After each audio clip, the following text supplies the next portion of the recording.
As oh, we have to do the daily halacha. I'm sorry. We have to do Shabbat, laws of Shabbat, halacha Yomi. Says we're on page. Oh, we start Sheiya. That's what we're up to. We're on page 414. Sheiya is the rabbinic prohibition leaving food on the fire in open flame.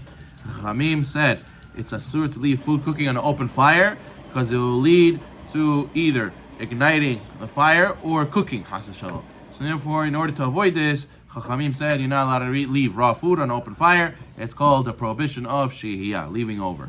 So therefore, in the times of the Gemara, they used to have these boxes filled with coals and these stove tops, these holes on the top. So the fire would be inside the box, and they would give heat, and they would put pots on top. Or sometimes they had tanur, they had sometimes an oven with the coals inside, and they would put the pot inside as well.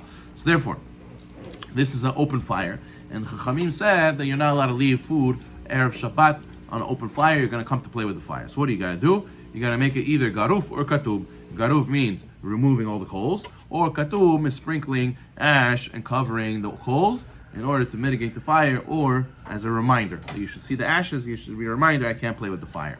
Today, we do this by covering the flame. You have a gas range, you have to leave with a blech, you have to leave a sheet of metal on top to cover the fire, or you use a plata. Plata is a covered fire, is coils that are covered with a sheet of metal as well, and we cover the knobs. If you have a stove, you cover the knobs in order to remind you not to play with the fire, or the plata has no knobs. It's just one temperature, and that's it. Okay, good. Number 3, a pot of food that is meant for the Shabbat meal for Friday night, but has not been entirely cooked yet, can still benefit from being on the fire a little bit more. The fire cannot be an open fire. You have to have garuf or katum. Pot of food that is meant for the meal on Shabbat day that has been cooked at least halfway may be left on a fire that's open. However, since not to lead to confusion, it's better to cover the fire as well in that case. Because the logic is, if you're going to use it only Shabbat morning, so there's no reason to play with it. When are you scared that you need to play with it because you need it for Friday night? So I got to make sure it's cooked. But if it's going to be cooked the next day, so I have plenty of time for it to cook. It's not worried. So technically, you don't need to cover the fire. But you should always leave the fire covered in order to avoid confusion. Okay, good. Number 5, another exception to the requirement of covering the flame is placing raw meat in the pot immediately before Shabbat. That way, since you put raw meat right before the Shabbat, there's no way it'll cook for Friday night. There's no way you're gonna play with it because you know it's not gonna cook for a while. So therefore, it's not gonna lead to tampering. But many poskim say these leniencies cannot be relied upon today. So therefore, whenever you had a food that's gonna start cooking before Shabbat, going into Shabbat, the best thing to do is to always leave it on a covered fire. Okay, good. 8. Even nowadays, the main method of cooking is through a gas flame or electricity. The prohibition of Chachamim still applies. You got to cover the flame with a heat source. The common way is to put a sheet of metal, which I said before, it's called blech.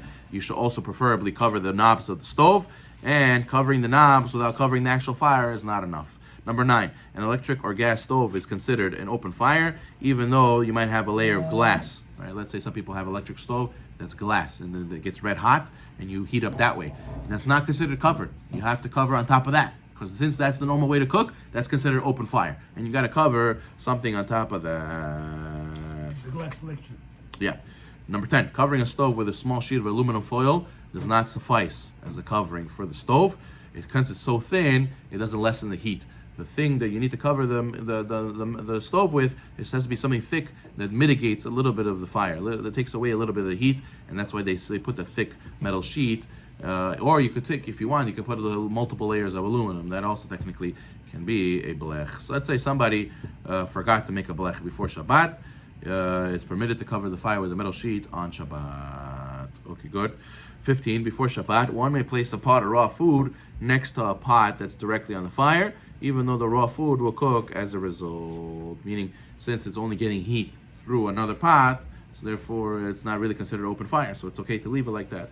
Okay, let's say 16. One may not place bread in the oven on Erev Shabbat, so it can bake during Shabbat until the meal, unless the bread is already baked to the point where it has formed an outer crust. One must also make sure that your oven is permissible to use on Shabbat. Sometimes when you open the oven on Shabbat, it's going to have a light on, the thermometer is going to trigger and it's going to turn on the fire. You have to have a Shabbat mode, and the light has to be taken care of. But even if you have all that stuff, you can't put a raw dough into the oven right before Shabbat, because you might come to play with the oven. So it has to be at least to form the crust, and that way you won't be worried about it anymore. You won't come to play with it. Okay, good. 17. It is permitted to turn on a home's heating system even immediately before Shabbat, even if one heating system works by heated water, and the water will not be heated fully before Shabbat begins. That's mutar. Okay, next prohibition we need to speak about is hatmana. Hatmana means to hide something, to cover something. The Chachamim, they used to, in the times of the Gemara, there was no the way to heat up liquids all the time, because there was no open flames. All right, they had to heat up things before Shabbat. Then right before Shabbat, they would cover it very nicely, to keep it insulated, and they would bury it in a bunch of different materials. That way, when they needed it on Shabbat, they would uncover it, and it would be still hot, and they could use it.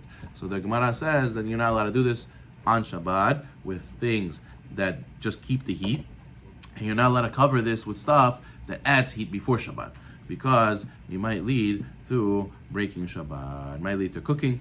The Gemara says there might be a guy who will uncover the blankets and see that it's cold and it's not hot, and he'll have a big Yetzer Hara to heat it up on Shabbat, and we know we're not allowed to heat up liquids on Shabbat. So therefore, it's not allowed. A classic case that happens is, let's say the grandma in our apartment, her plata goes off, right?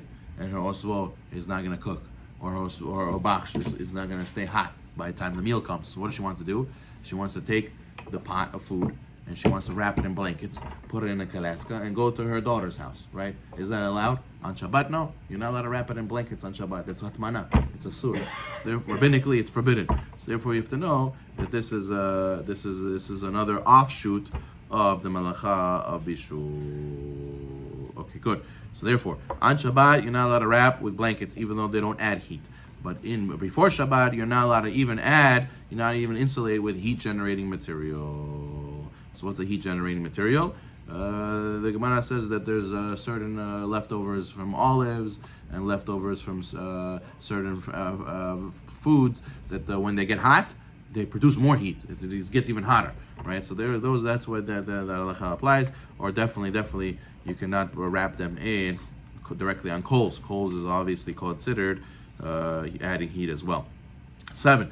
If one covered a pot with a blanket erev Shabbat, the pot may be covered again with the blanket if the blanket fell off during Shabbat.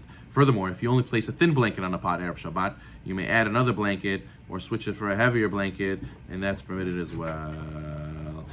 Even on Shabbat, number 8, even on Shabbat, one may cover a fully cooked pot with a blanket in order to protect the food from animals or insects. No prohibition of covering with blankets is only when you care about the temperature.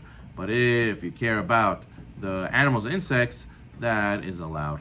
We're going to see later, 13, you're allowed to insulate food to stay cold. This whole prohibition is only to keep the heat. But if you're insulated to keep cold, that's allowed. Sometimes they have these bags that you put stuff in, and it keeps the item cold.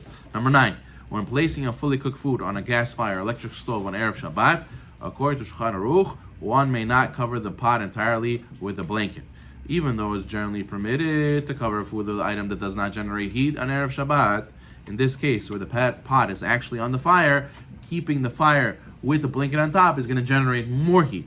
So therefore, even though it's customary to be lenient, it is proper to be stringent like Shulchan Aruch and place a large lid on top of the pot so that the blanket is not touching the sides of the pot when it's being draped over. However, when placing a pot of food or liquid on a hot plate, one does not need to be stringent and may cover entirely if the blanket is touching, even if the blanket is touching the sides of the pot. So you hear this? So he says when the pot is on the fire, open fire, you cannot put a blanket, even Erev Shabbat, because it's considered adding heat. But if you have a plata, a hot plate, he says then you don't need to be stringent, and you may cover the pot with a blanket even when it's touching the sides of the pot. Why? Because it's not considered on a regular fire, it's on a covered fire. So therefore, this is only Erev Shabbat.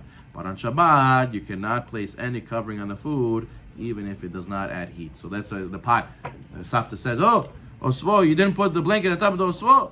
It's Shabbat already. You're not allowed to go and put a blanket now. Baruch Na'olam.